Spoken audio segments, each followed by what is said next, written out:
अंधेरे से रोशनी की ओर ले जाने वाले, अंधविश्वास को दूर करने वाले, समाज को समानता, सेवा, दया और प्रेम का पाठ पढ़ाने वाले सदगुरु कबीर दास जी की आज जयंती है। और देखा जाए आप प्रत्येक वर्ष इस जयंती के मौके पर जो है एक विशाल भंडारे का आयोजन करते हैं। सबसे पहले तो ये प्रेरणा की मैं बात करूँगा, ये प्रेरणा कहाँ से मिली? देखिए, प्रेरणा का जहाँ तक सवाल है, हमारे गुरु महाराज हमको इस पंथ पे लाने वाले हैं। हाँ। हमारे गुरुजी इसी पंथ को मानने वाले हैं और उनका जब हमने नाम धारण किया तो उनसे हमें ज्ञान हुआ साहब का, और उन्हीं की प्रेरणा से हम इस पे आगे बढ़े। जी, देखा जाए तो आज तकरीबन ज़्यादा भी तो 20 से 25 हज़ार लोगों ने भोजन आज किया होगा आज के भंडारे में। क्या लगता है कि ये परिपाटी 11वीं बार आपने की है, आगे भी निरंतर ऐसी जारी रहेगी? देखिए, 12वां प्रयास था गुरु महाराज की कृपा से। और जैसे कि साहब ने कहा भी है कि जो गरीब की सेवा वो ईश्वर को अगर आपको प्राप्त करने के 3-4 मार्ग बताए गए हैं, आप या तो तप करें या सेवा करें जी।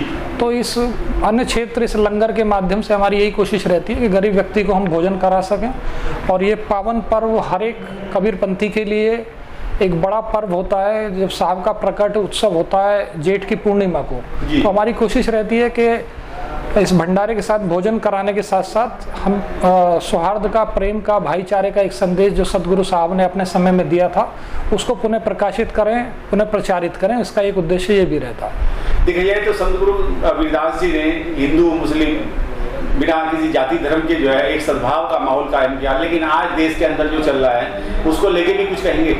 देखिए, आज जो भारत में सामाजिक सौहार्द, सामाजिक ताने बाने से छेड़छाड़ सत्ताधारी पार्टी के मौन समर्थन से चल रहा है, वो इस देश के लिए बहुत खतरनाक है। और आप देखिए, आज साहब की प्रासंगिकता और बढ़ जाती है जी। साहब ने कहा है कि काबा काशी एक है राम रहीम जी। तो साहब ने उस समय ये बात कह दी जब मुगलों का राज था या मुस्लिमों का राज था, और उस समय उन्होंने उनकी भी निंदा की, हिंदुओं के जो पाखंड है उसकी भी निंदा की, लेकिन फिर भी उन्होंने कहा कि सब एक है, सारे धर्म एक मंजिल तक ले जाते हैं, किसी को किसी के धर्म पे आहत नहीं करना चाहिए, उसकी आस्था पे प्रहार नहीं करना चाहिए, मिलजुल के रहना चाहिए, क्योंकि अंतोगत्वा सबका उद्देश्य सारी नदियों को जाना समुद्र में ही है जी। तो जो आज का वर्तमान का परिक्षेप है उसमें ये कहना चाहूँगा मैं कि साहब की शिक्षाओं का, साहब की दोहों का, बीजक का या साहब का जो भी ज्ञान है वो ज़्यादा से ज़्यादा लोगों तक पहुँचना चाहिए, जिससे भारत अपने एकजुट रूप में, जो संविधान ने एकजुटता इसको दी है, वो मजबूत रह सके। भारत अगर एकजुट रहेगा तभी मजबूत होगा, और भारत जब बट जाएगा जाति धर्म वर्ण के आधार पर तो वो कमजोर हो जाएगा। तो मेरा जी, देखा जाए तो संत गुरु रविदास जी की बात करें, संत कबीरदास जी की बात करें, किसी स्कूल में नहीं गए, किसी यूनिवर्सिटी में नहीं गए, लेकिन आज उनके कही हुई बातें साक्षात साबित हो रही हैं। जैसा उन्होंने उस समय पे कहा था, आज वो बातें सिद्ध साबित हो रही हैं। लेकिन फिर भी कहीं ना कहीं इस देश की जो वर्तमान सरकारें हैं उन बातों को नकारने में लगी हुई हैं। क्या कहेंगे? देखिए, साहब ने जो जितनी बात कही है, बहुत से आलोचकों ने, जो लेखक वगैरह, उन्होंने कहा उलट बांसी। अब साहब ने कहा, देखो, एक दोहे में कहा है कि पांडे तू कहता आंखों की देखी, मैं कहता तू कहता कागज की लेखी, मैं कहता आंखों की देखी। तो उनका कहने का मतलब है कि भाई तू लिखा हुआ ज्ञान तेरे पास है, लेकिन मैंने अंदर ज्ञान देखा है। तो उनका जो ज्ञान है उसे किसी यूनिवर्सिटी की जरूरत नहीं है। आप देखिए, जो बहुत बड़े दार्शनिक हुए भारत के, रजनीश, आचार्य रजनीश, उन्होंने अपने उसमें कहा है कि अगर आपने सदगुरु कबीर साहब को जान लिया तो कुछ जानने के लिए बचता ही नहीं है। गुरुवर रविंद्रनाथ टैगोर जी की जिस रचना को नोबेल पुरस्कार मिला वो साहब के दोहों का रूपांतरण थी। तो मेरा ये मानना है कि वो जो उनका ज्ञान था वो अध्यात्म का ज्ञान था, जीव का, जीवात्मा का, ईश्वर का, परमेश्वर का, और वो ऐसा ज्ञान था कि जिसमें आडंबर कर्म कांड नहीं है, वर्ण भेद नहीं है, जाति नहीं है।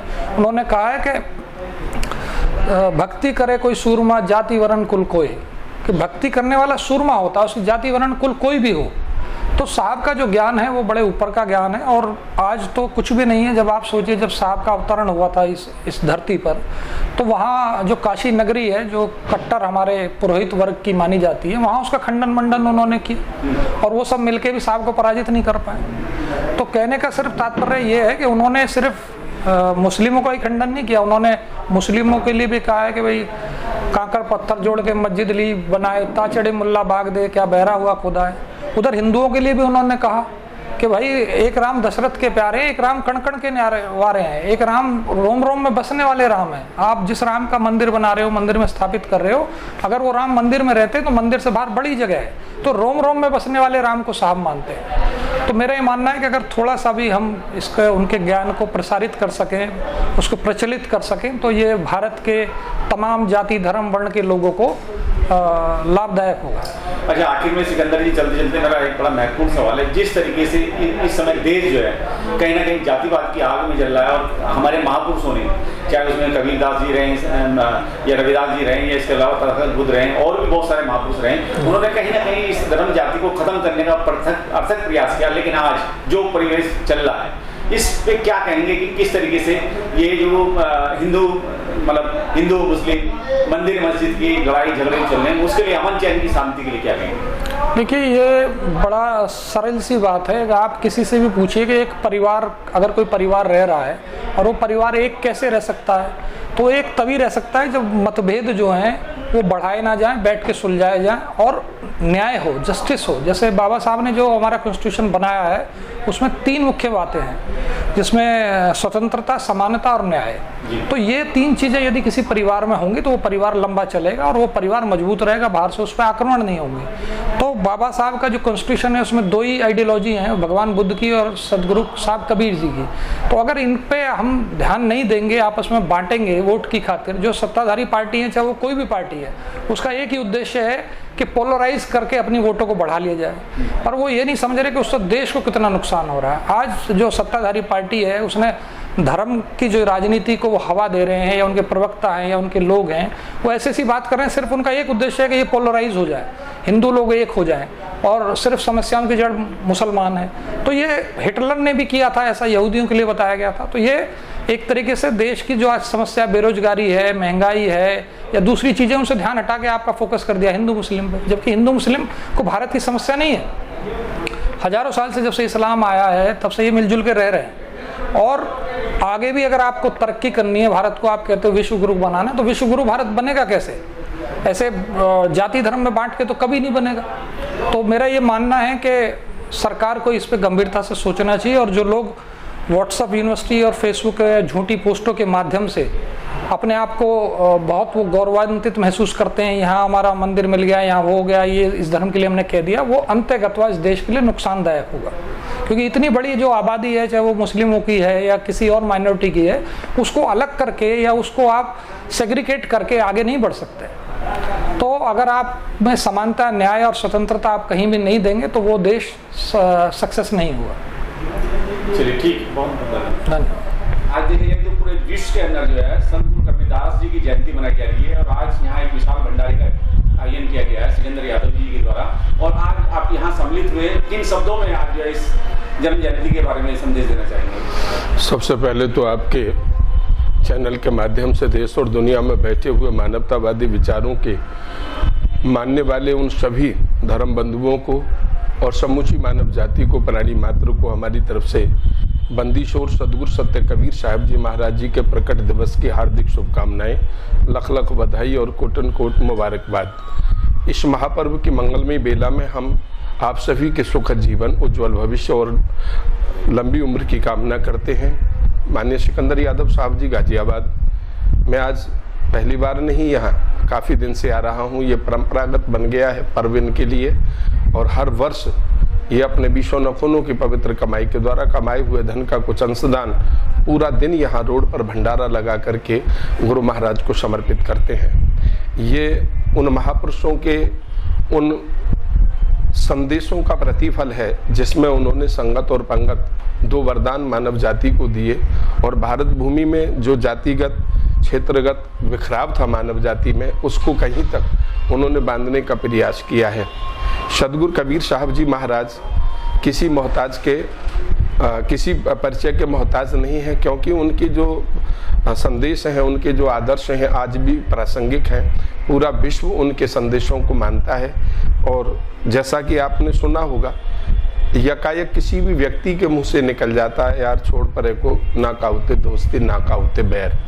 यानी उस बोलने वाले को ये पता हो या ना हो कि ये किसने कहा, लेकिन सदगुरु कबीर वाणी के रूप में उसकी रचना पर बैठे हैं। चाहे वो हिंदू है, मुसलमान है, सिख है, ईसाई है, जैन है, बौद्ध है, चाहे वो निर्धन है, धनवान है, स्त्री है, इंसान कोई भी है। ये महापुरुष ऐसे हुए हैं, जैसे गुरु रविदास जी के बारे में आपने सुना, मन चंगा तो कठौती में गंगा। ये दो ऐसे महापुरुष हुए हैं, एक को संत मत ने आदि गुरु की उपाधि से सदगुरु कबीर साहब को विभूषित किया, तो दूसरे को संत शिरोमणि की उपाधि से विभूषित किया। आज सदगुरु कबीर साहब का प्रकट दिवस गाजियाबाद के अंदर माननीय सिकंदर यादव साहब जी और उनके परिवार की तरफ से बड़े ही श्रद्धा और हर्षोल्लास के साथ में भंडारा दे करके मनाया जा रहा है। अभी पूजन हुआ है, उपासना के बाद ही, आरती करने के बाद यहाँ पर भंडारा शुरू हो चुका है। तो इस अवसर पर हम समूची मानव जाति को एक आग्रह करना चाहते हैं कि आज की जो परिस्थितियां हैं, उन परिस्थितियों का आकलन करते हुए हर मानव की जिम्मेदारी बनती है, देशवासी की जिम्मेदारी बनती है कि जो भाईचारा, जो राष्ट्रीय प्रेम, एकता, बंधुत्वता हमारे सदगुरु कबीर साहब जी महाराज और संत गुरु रविदास जैसे महापुरुषों ने स्थापित की। मगहर में आप जाएंगे तो एक और मजार है, तो एक और समाधि है। ये प्रतीक है भाईचारे का। उस समय दो ही दीन थे दुनिया में, भारत के अंदर, एक हिंदू और एक मुसलमान, और दोनों ही धर्मों के लोगों ने उनको अपना गुरु माना। ऐसा गुरु रविदास जी के जीवन से भी मिलता है, ऐसा सदगुरु कबीर साहब के जीवन से भी मिलता है। ये दोनों ऐसी अनूठी प्रतिभा पैदा हुई थी, भारत के अंदर प्रकट हुई थी, जिनके बारे में शब्दों से उनकी उपमा को कर पाना बड़ा असंभव है। सदगुरु कबीर साहब के बारे में कहा गया है कि वीर बघेला के सदगुरु हैं, बिजली खां के पीर, हिंदू मुसलमान दोनों की तोड़ी भरम जंजीर, हमारे गुरु करुणा सिंध कबीर। आज भारत को ऐसे महान महापुरुषों की, उनके आदर्शों की, उनके उपदेशों की जरूरत है।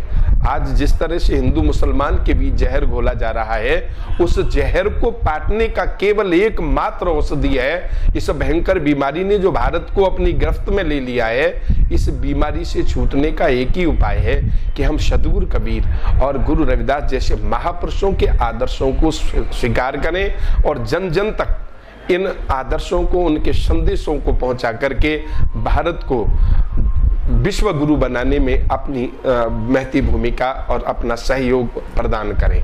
आज के इस अवसर पर मैं यही आप सब लोगों से अपील करना चाहूँगा, जो सदगुरु कबीर साहब ने भाईचारे को जन्म दिया, मजबूती दी, राष्ट्र प्रेम को जन्म दिया, मजबूती दी, पूरे विश्व के मानव जाति के कल्याण के लिए उन्होंने जो संदेश दिए, आओ हम उन संदेशों को लेकर के घर घर तक चलें।